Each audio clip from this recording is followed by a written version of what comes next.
My name is Renata Simões, and I'll be with you during this week when we are going to learn and share experiences, content, researches with renowned EOT experts from all over the world.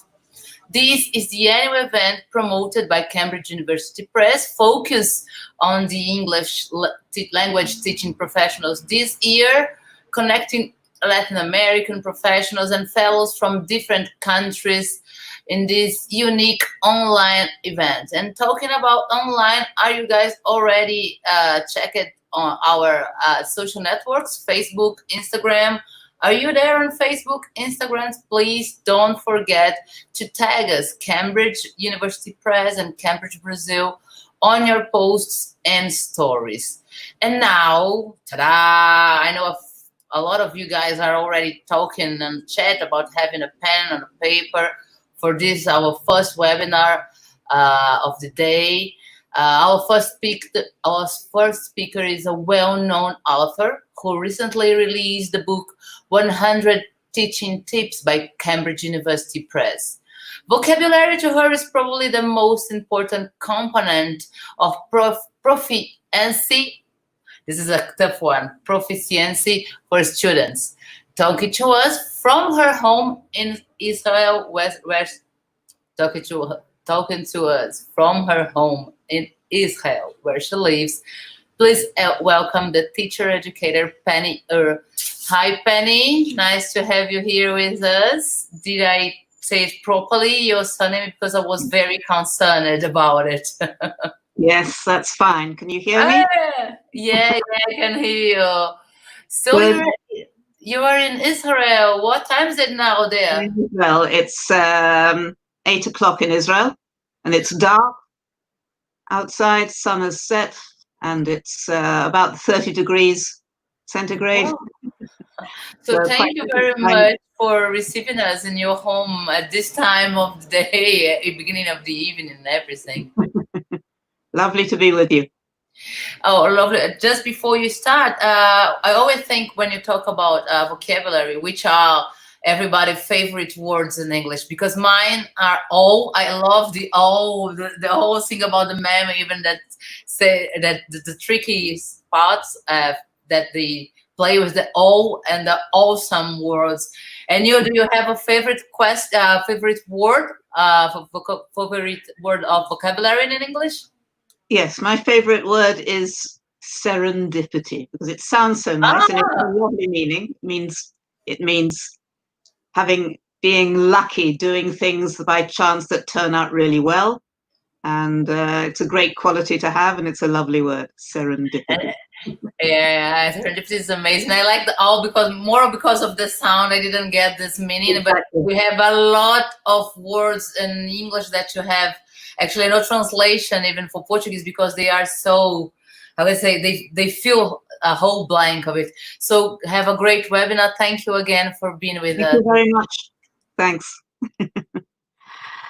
Okay, I'd like to start my presentation then.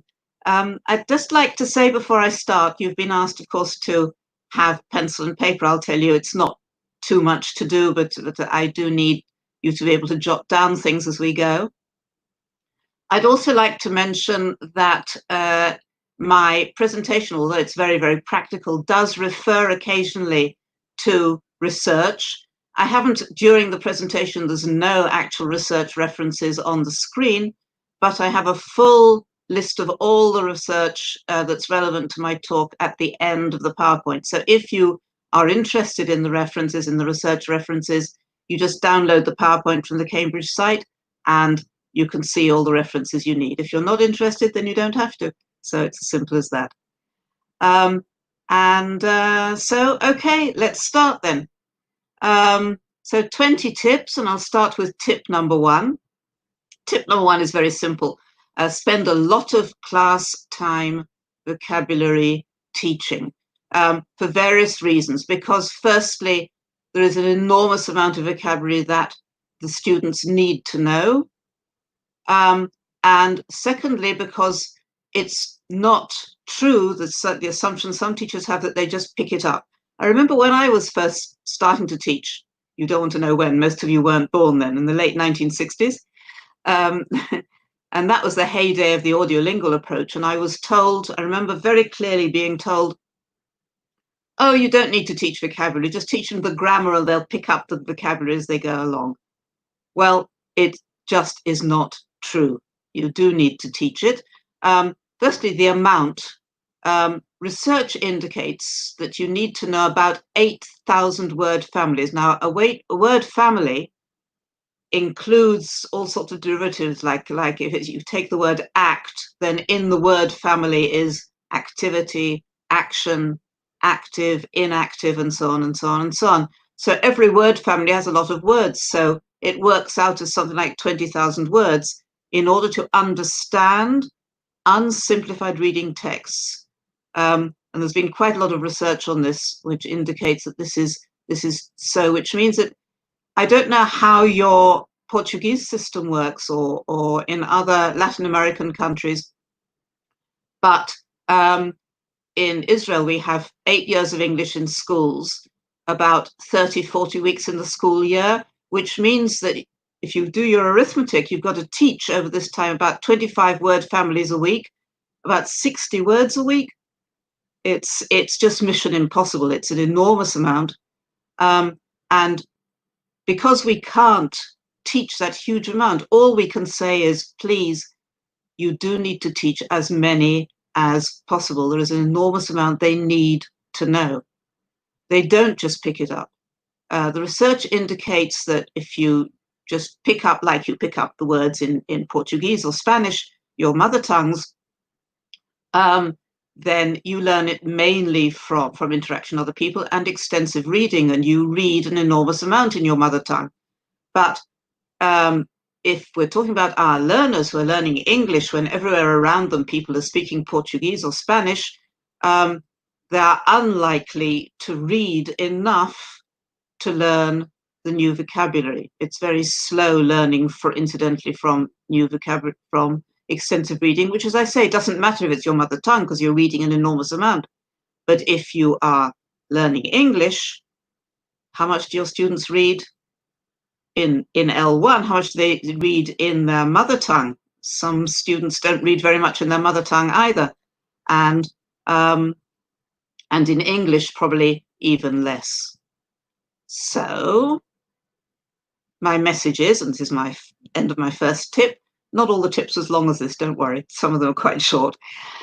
Do as much focused vocabulary teaching as you can in class, actually deliberately teaching, reviewing, and so on, and encourage students to acquire it outside through reading.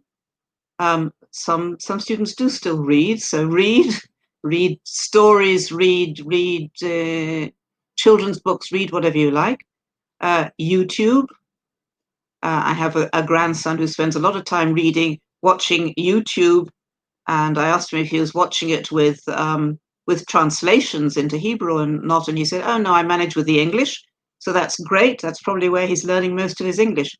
TV series of various kinds, gaming, all sorts of computer games where the English of interaction is the language of interaction, is English. Tip number 2, review again and again. A lot of reviewing. Teaching a word or an expression once is not enough. They will not remember it. Research indicates we need to encounter a word something like between 6 and 16 times in order to remember it. It's a lot of times. We just don't have time to teach all this enormous amount of vocabulary and to do 6 to 16 times review of every one. And the answer is, tentative answer from my own experience, is simply to recycle as many times as you can.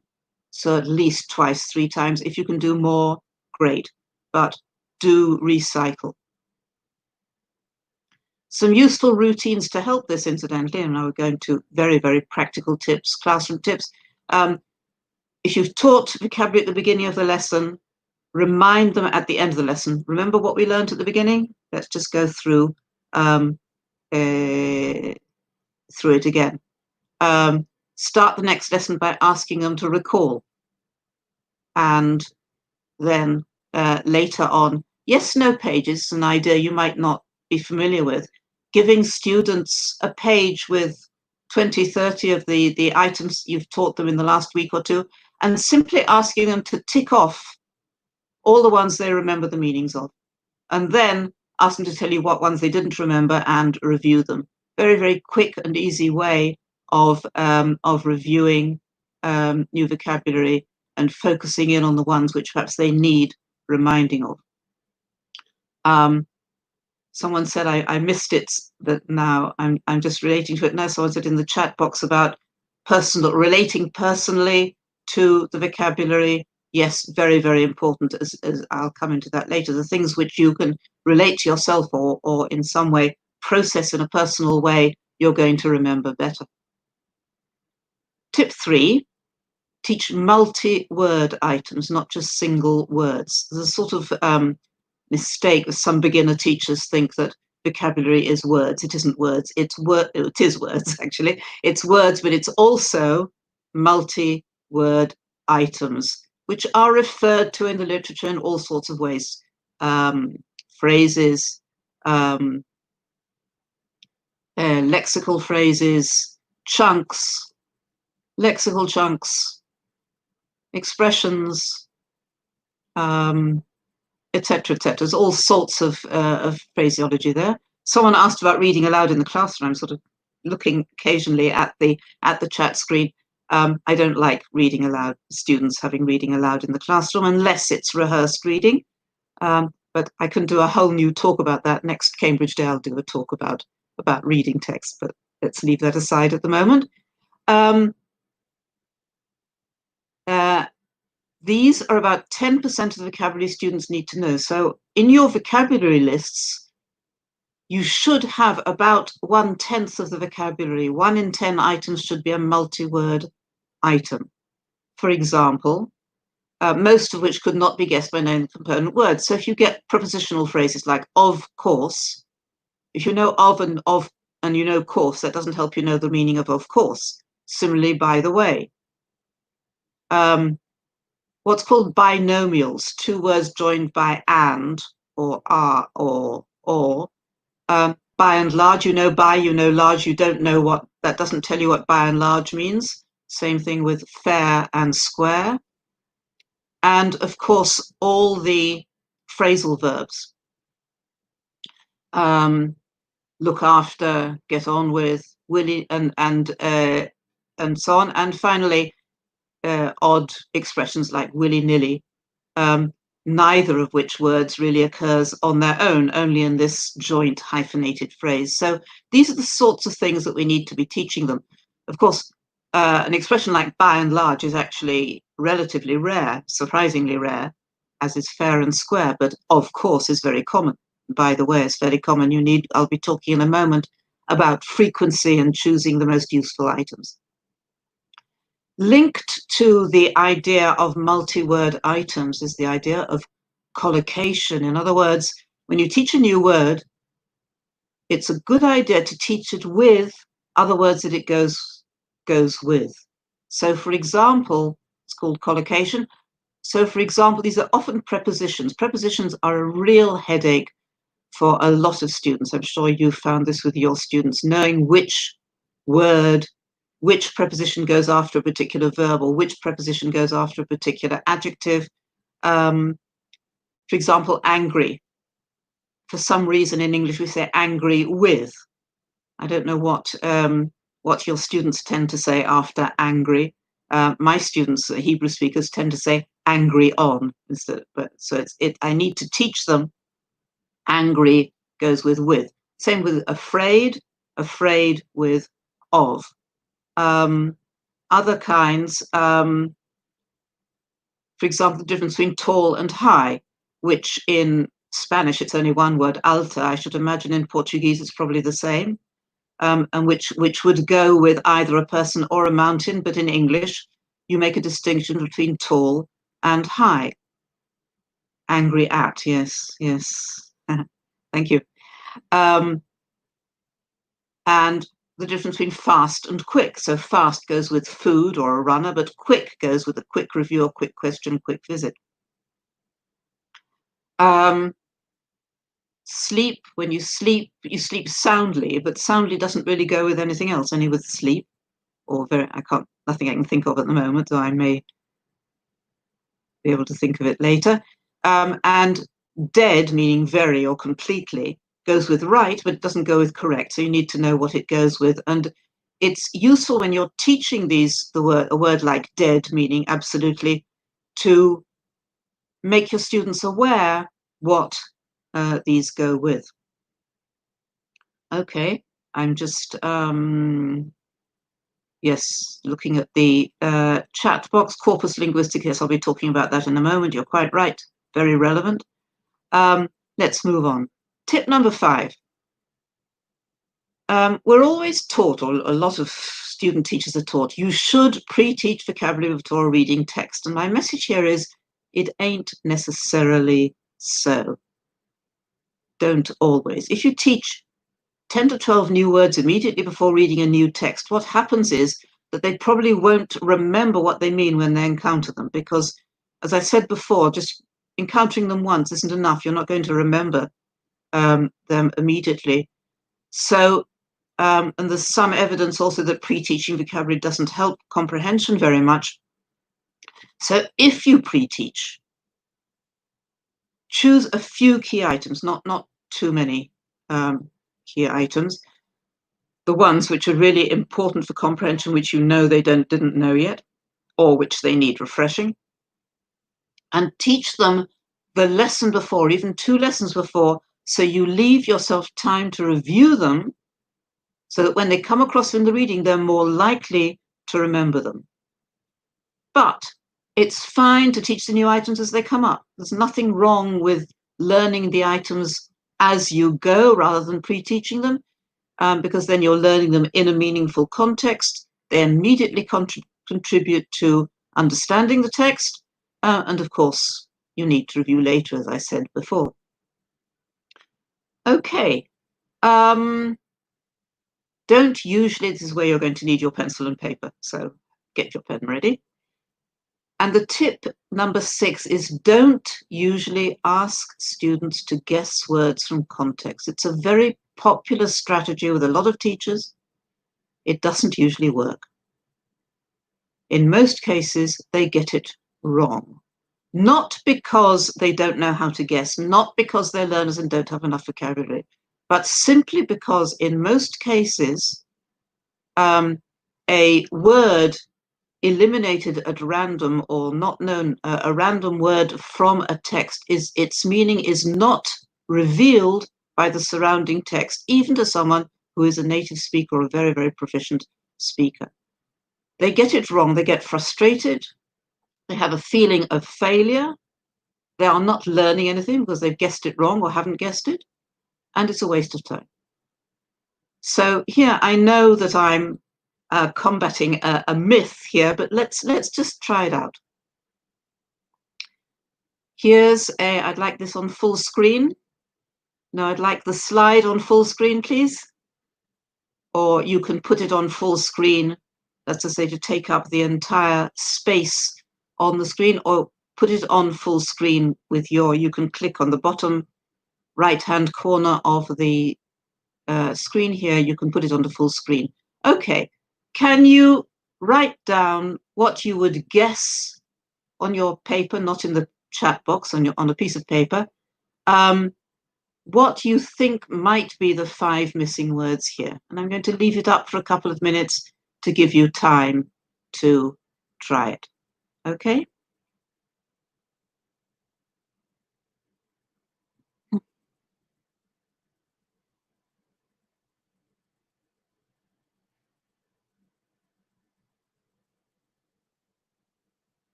Can you leave it on full screen, please, for the moment?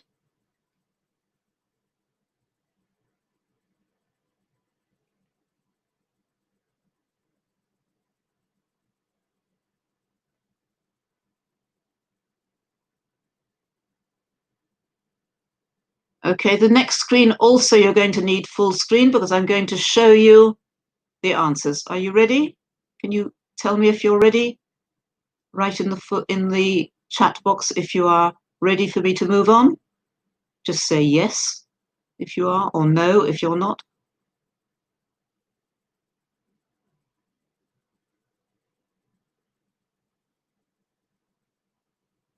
Yes, no, no, no, yes. Okay, I'll give another few seconds.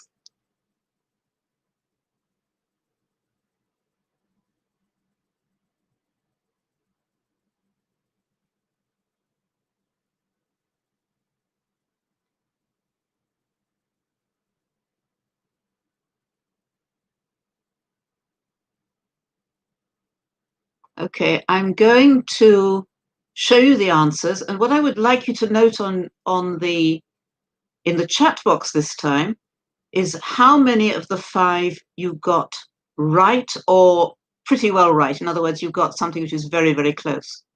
Okay? Okay, here we go.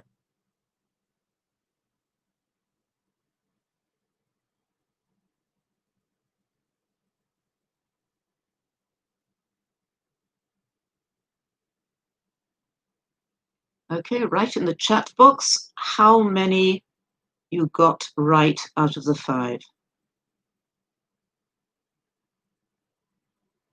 I think I would have got 2 or 3 maybe.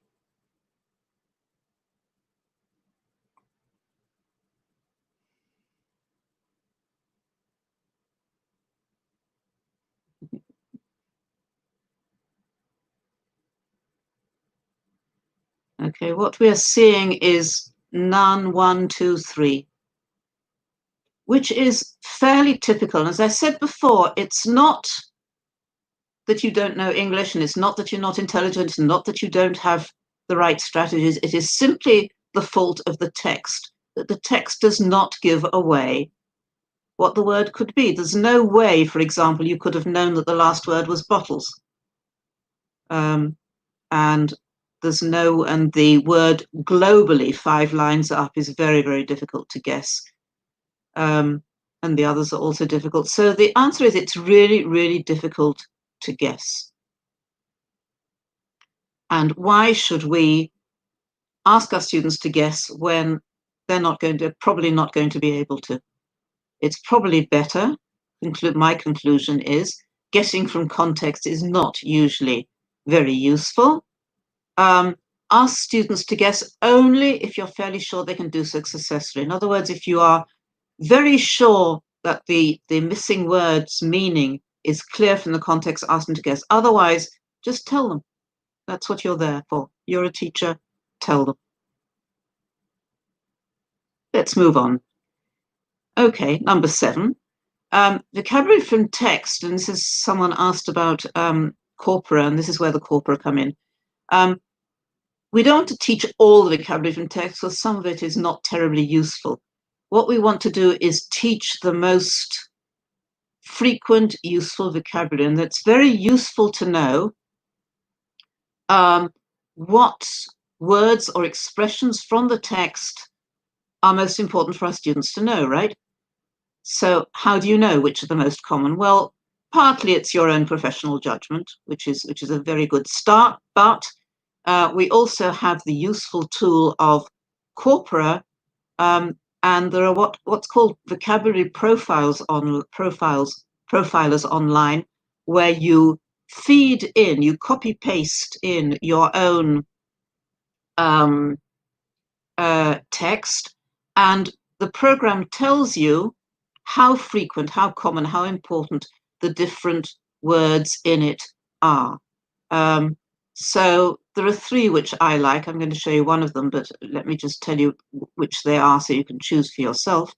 One is LexTutor, which is the one I'm going to show you, which divides words into the first 1,000, second 1,000, third 1,000, 4,000, and so on, where A1, A2 students, sort of beginner or early learners, would be the K1, the first 1,000, or K2, second 1,000. When you get up to K3, you're already B1, and so on. That's the sort of level we're talking about. So if you're teaching an elementary class, you'd want to make sure that the K1, K2 ones would be useful to teach. The next one is Text Inspector, which is a Cambridge publication, and which is useful because it defines the words according to their CEFR level. So instead of saying first thousand, second thousand, thousand most common, second thousand most common, it says this is an A1 word, this is an A2 word, this is a B2 word, which is useful if you're working according to the CFR. And then there's word and phrase, which is based on the American corpus, Corpus of Contemporary American English, COCA, and which simply gives a rougher distinction between the most common words and more advanced words. So let's look at LexTutor, the first one, and see what it looks like. Can you put this onto, thank you, put it onto full screen. If you want to see this more clearly, then click on your full screen icon at the bottom right-hand corner of this black rectangle here. You click on LexTutor, the link which I showed on the previous screen, and it shows you something like this. And what you do is you copy paste your text into the white oblong in the middle, and then you click on Submit window, and you like what I've done now. I've put in the recycling text in there, and then it will give you something like this. You need to scroll down, but you find it, and it's a really useful analysis. So if you look at this, you'll see that all the blue words are fairly low level K1. They're the most common thousand, within the most common 1,000 words. And then the green ones are the second 1,000, so they're slightly less common, but also not difficult. And then with the warmer colors, the yellow and the orange, you get up to sort of B1, B2 level. If you look at there's two beige words there, which you might want to eliminate.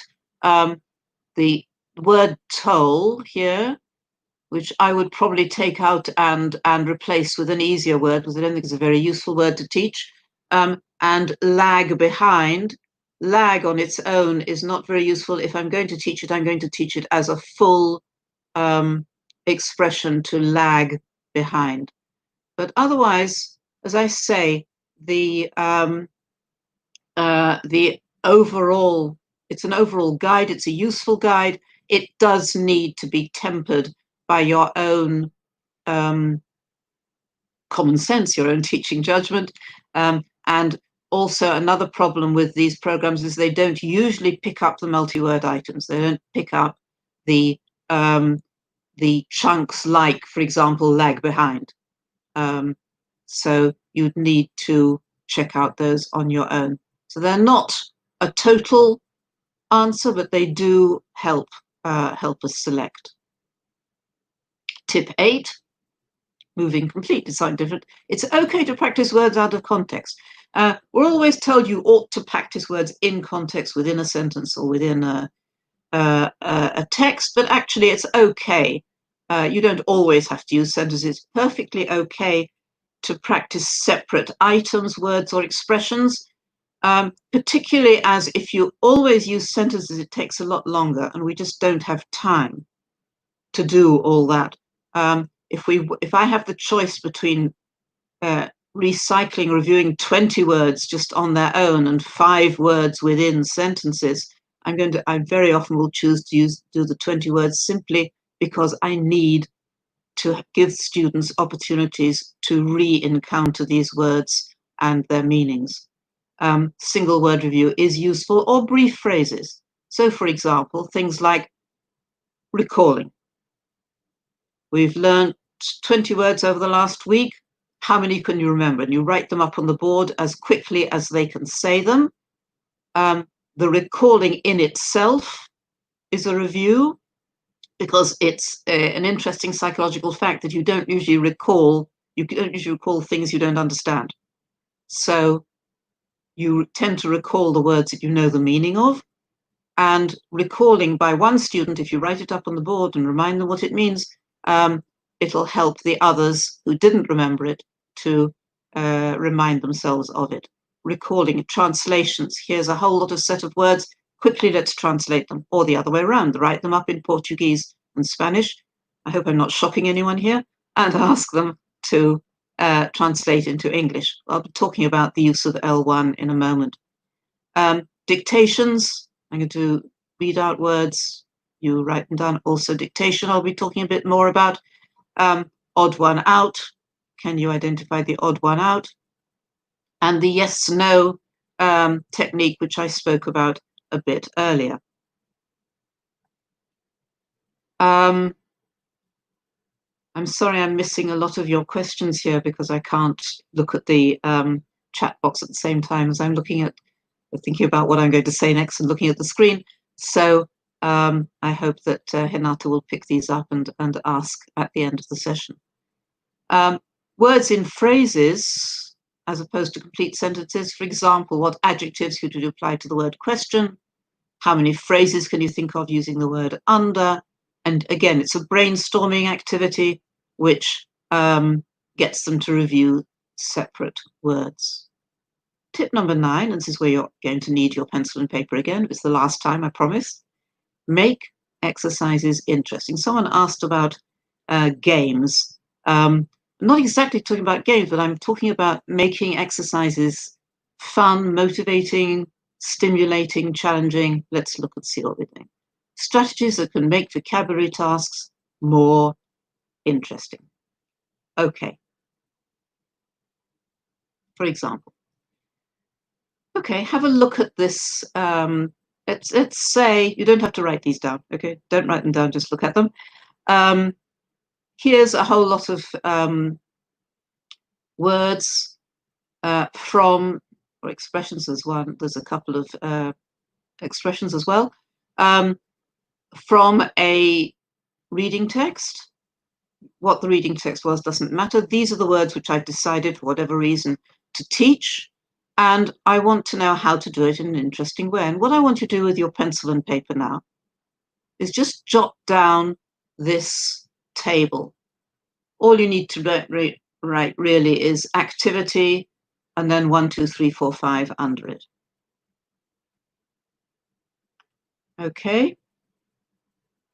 The reason is that I'm going to do 5 different activities, and I'm going to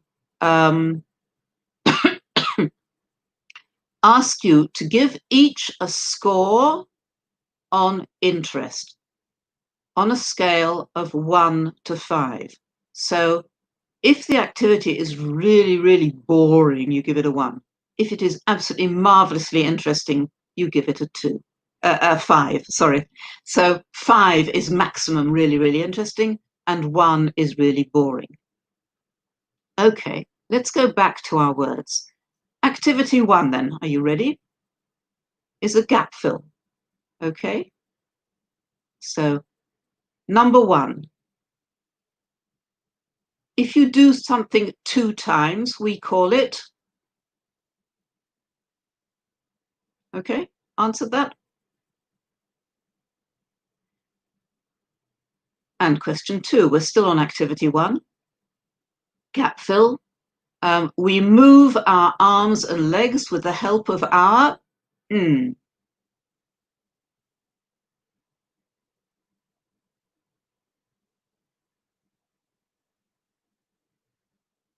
And the answer is muscles.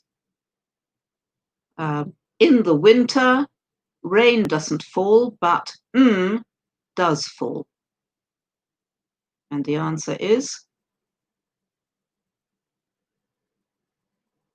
snow. Okay, that was activity 1. How interesting was that? What score would you give it? Write 1 if you think it was really boring, 5 if you think it was really interesting, and anything in between. On your paper, not on the chat. Okay, so within here, opposite activity 1, you write your score. If you 5, you thought it was really interesting. 1, if you thought it was really boring. Number 2, can you give me a sentence? And here you can write it in on the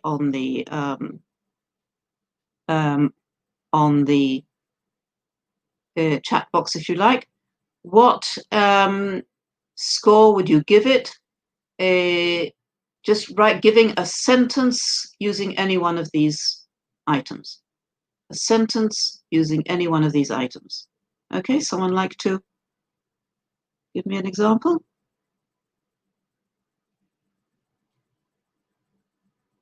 Okay, people who gave the previous one a 5, you really thought that was really, really, really interesting, doing a gap fill? I think you may have got your numbers wrong. Okay, think about it. Let's go back to this one. This one is, give me a sentence. I study in an international school. I'm afraid of spiders, afraid of not being selected in the let's keep in touch. Okay, thank you. How interesting was that? And opposite activity 2, please tell me how interesting it was. 1, boring. 2, fairly boring. 3, medium. 4, interesting. 5, very interesting.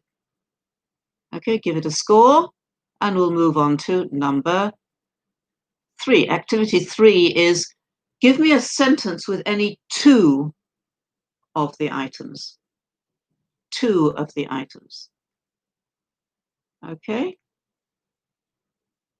give me something with 2 of the items. A sentence with any 2.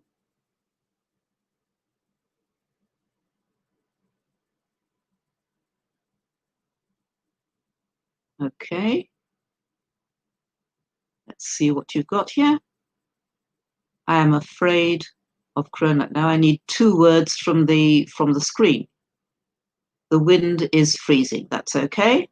It winds and snows here. Yes, okay. The international competition starts now. Nice. I'm afraid of dolphins. Nice. Okay, can you give that a score, please? With 2 items. How interesting was that? Number 3, how interesting was that? And number 4, there's only 2 more to go. Number 4 is, write in the chat box a statement using any of the items here. You don't need to use 2, you can use just 1, but a false statement. For example, snow is hot, okay? Anything which is rubbish, which is clearly untrue. It has to be a false statement.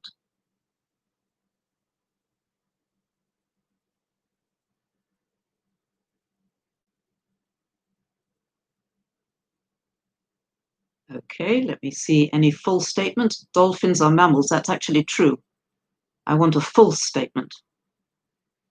Okay. You could say dolphins are fish, which would be untrue. Dolphins can fly. Very nice. Wind is something we can see. The dolphin cannot swim. Dolphins are insects. I sink if I swim. Dolphins are aggressive. Okay, elephants can swim. I don't know if they can, actually. Maybe they can.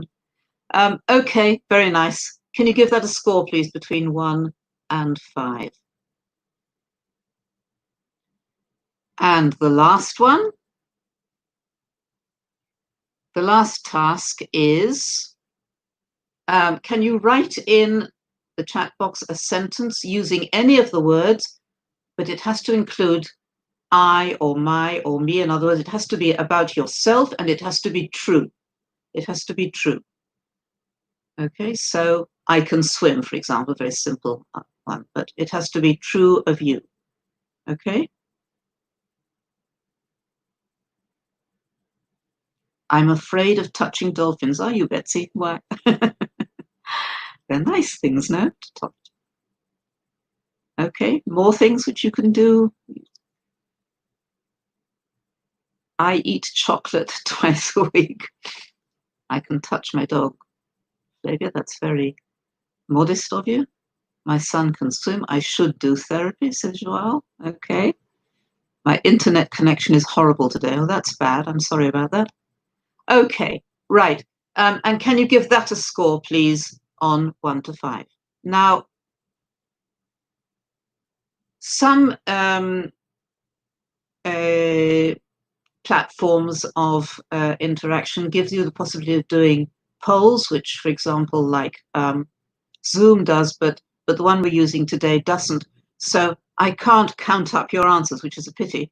What I can do is show you the answers I got when I did this with another group of Russian teachers, actually, but I've done it several times, and this is just a typical answer. And their scores looked something like this. The gap fill they found pretty boring on the whole. Sentence was a bit better. 2 words was immediately more interesting than doing 1 word. The false one was even more interesting, and the most interesting was the one where they actually had to say things about themselves. There was another one which I did, which I can't do in this platform, which was make up a story with your friends. I put them into breakout rooms and make up a story with your friend using all the words, but we can't do that. We couldn't do that in this platform. So I just limited to these 5. And it's very clear that the interest was going up each time. And the question is why?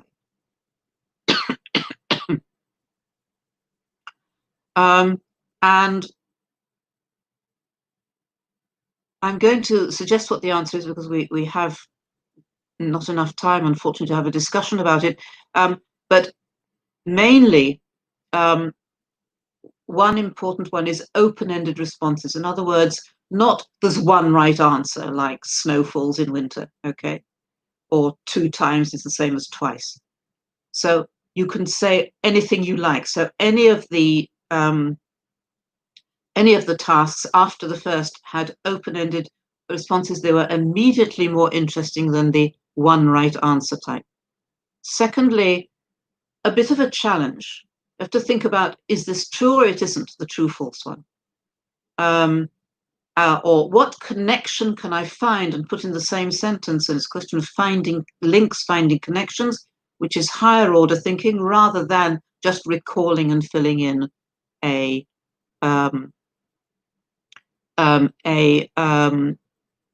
gap.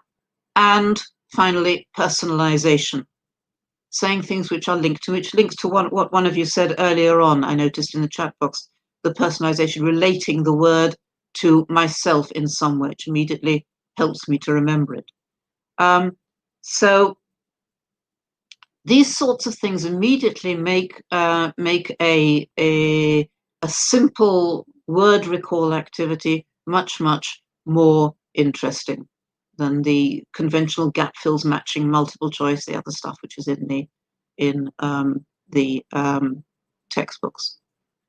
Okay, tip 10, and I only have 10 minutes left, I know, but the rest of my tips are rather shorter. So tip 10, avoid word games like Hangman and word search. Very popular, but you actually spend most of your time puzzling, not finding. If you do Hangman, you're going to spend most of your time just throwing out letters, and only in the last couple of guesses are you going to see the word. They're mainly a waste of time. Same thing with computer-generated word searches. The word picture here at the top left. Can you find the word picture? How long will it take you to find it?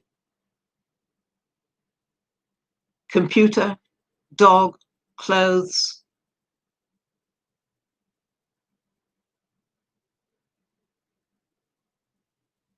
Yeah, my favorite game, but I'm sorry, I'm ruining things for you. Okay, could you find it? Find these words, anybody? Well, here they are.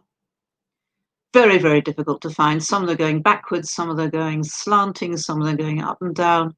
Very, very difficult. Much better to make your own homemade word search if you're going to use them at all. And as I say, I'm not in favor of using them, but if you're going to use them, make your own and make them only go from left to right and downwards. Tip 11, I said I was going to talk about L1 when introducing the meaning of a new item. You've got various options when you introduce a new item, all of these, okay, which are up on your screen. Picture, realia, real things, mime, synonym, explanation, examples, context, and translation.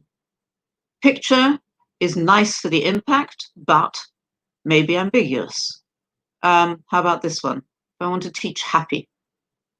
Okay.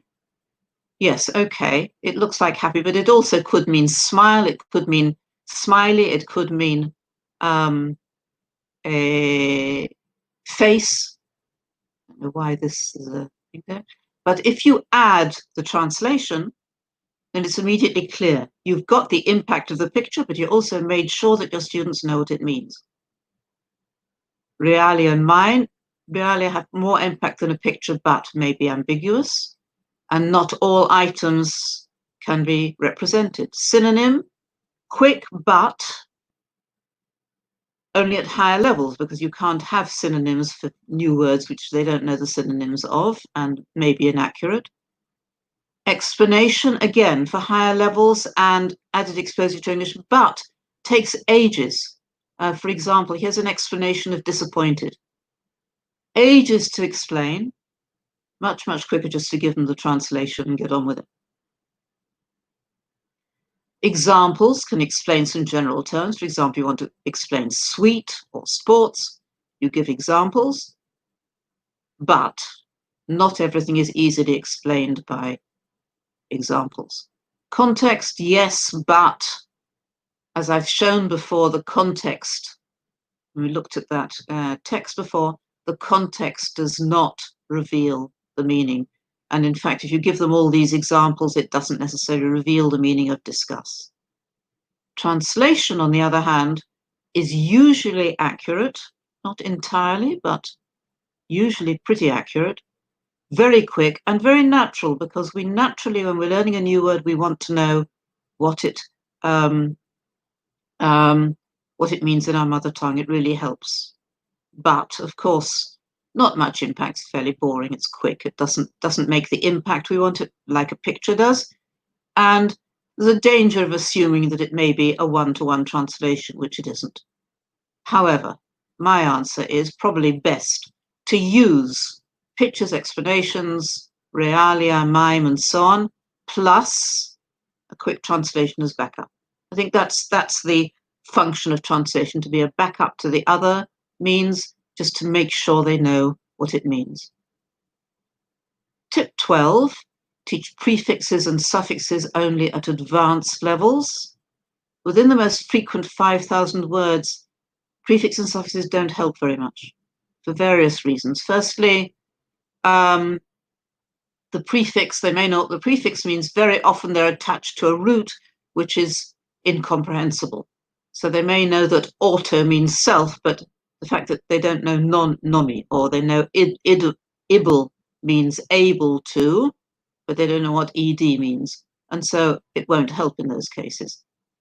It may even be misleading. For example, solve does not mean not to solve. Recall does not mean to call again. Improve does not mean not prove. Or the affix doesn't mean what you think it means.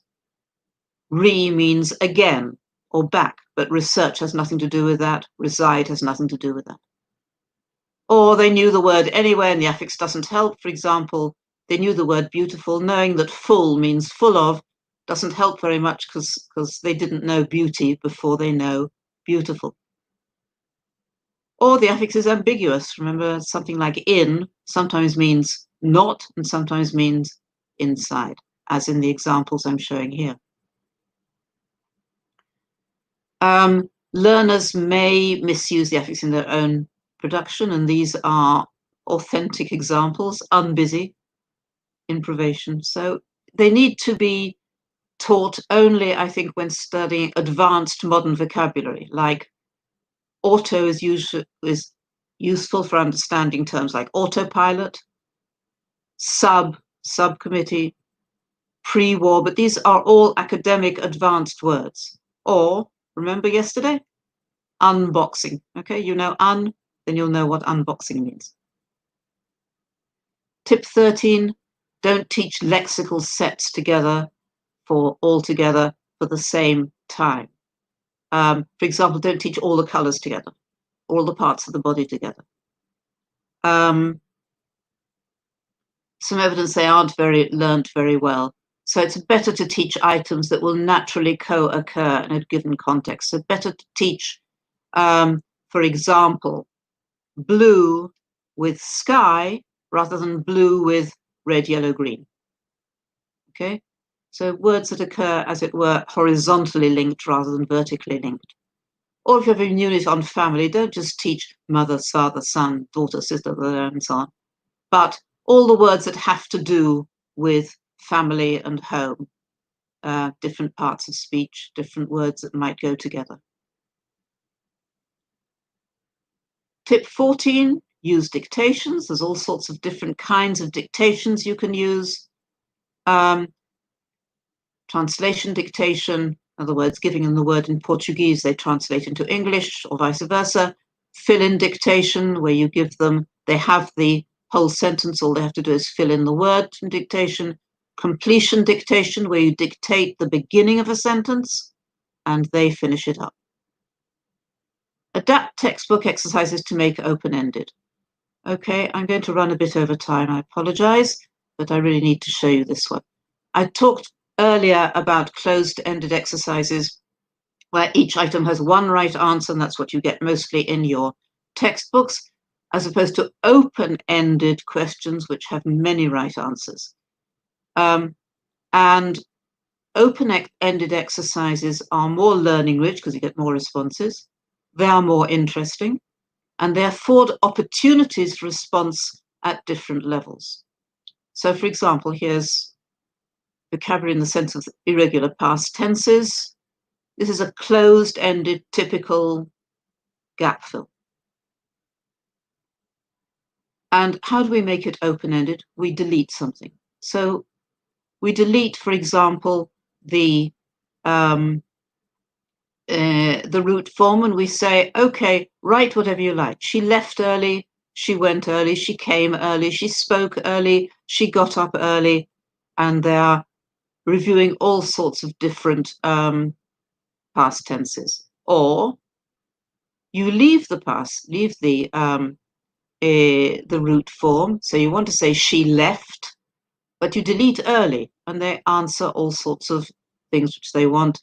She left the room. She left me. She left her husband, and so on and so on. And lots of review, lots of different answers, much more interesting. The principle is delete the end of the sentence or the proposed option or the bank of items. Tip 16, don't spend ages checking homework exercises in class. If they've done a vocabulary exercise at home, it's much better either to provide the answers and they self-check, or check each other in pairs, ask you only if they're not sure, or best of all, if you have time, take home their notebooks and check at home. If you check through an exercise one by one in class using class ping pong, it can take up half your lesson and you really need your time. Tip 17, get students to present new vocabulary. You don't have to do it all yourself. Ask them for homework to look for a new item to present and tell you about it. Word of the day. Who's going to present the word of the day today? Something you came across in a movie, something you came across on the internet, something that you saw in the street, or phrase of the day. Make sure you have a reserve in case they haven't done their homework, but it's a useful variation. Tip 18, get students to design test items. If you want to test all the vocabulary, get students to design the questions in pairs or for homework or both, take them in and then design the test based on their ideas. The advantages are the test design is itself review. When they're creating the items, they are reviewing the vocabulary as they go. It lowers test anxiety because at least some of the items they know because they've designed them, and the students feel ownership of the test. And 19, use interactive tools in online lessons. Well, Herbert talked about this today. He talked about collaboration, but what I'm interested more is activating students. In general, face-to-face is better. I don't know when we're going to be able to get back to face-to-face teaching.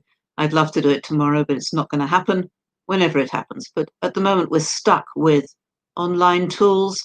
And if it's online, make it as interactive as you can using, if you've got a small class up to 20, I'd tell them to turn on their microphones and cameras. And yes, I know teenagers don't like turning on their cameras, but as much as possible.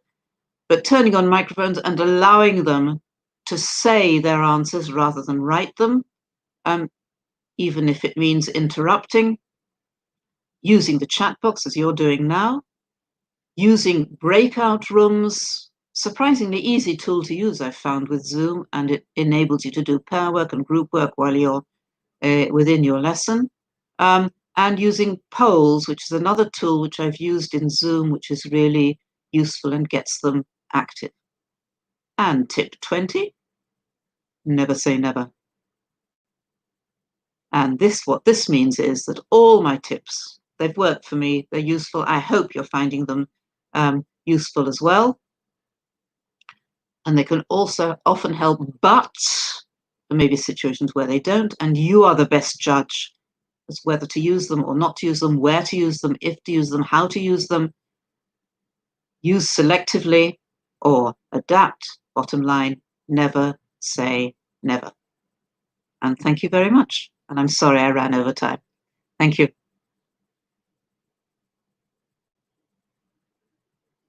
Penny, don't be sorry for running out of the time, because the chat here was like joyful and thanking for your for your ideas and thoughts. And we're going to start now the Q&A moment. There were a lot of questions for you. Yes, and people here going on, yeah. No, I understand that you were talking about the word of the day, and even I that do not study as I used to, I have this word of the day that comes every day to my email and to today. It said vocabulary is yes. Horizon. And yeah. Fabio Garcia from Ribeirão Preto, São Paulo asks, do students improve their vocabulary better when they contextualize, personalize these vocabulary items? Yes, definitely. I think the basis is they learn them better when they actually do something with them and contextualize them and making them personal to them, as I showed in the exercise we did, is one very effective way of doing it. There is actually research to show that if you simply just encounter it in the new word in reading, it doesn't work nearly so well as if you actually do something with it. You contextualize it as you suggest, or make it relevant to yourself. Yes, I agree. Yeah. Well, people from Mexico, from Argentina, San Bernardo, Chile, there are a lot of people. Our next question is from Limeira, São Paulo, Leonardo Tonasso. What could you say about reading as a teaching strategy to improve students' pronunciation and fluency when properly prepared and applied? Okay, I think you're talking about reading aloud. It seems from the question. I'm assuming you're talking about reading aloud. I think two answers here. I think sight reading, in other words, reading a text you've never seen before and you're asked to read aloud in the classroom, does not improve anything. It's very, very difficult for students to do, although some of them like to do it, and it's in some learning cultures, it's very, very common. But it does not really improve pronunciation very much, and it's in some ways it stops them understanding because they're focusing so hard on how to pronounce the different words that they don't actually think about what it means. And if they don't know what it means, it's obviously not going to contribute to fluency.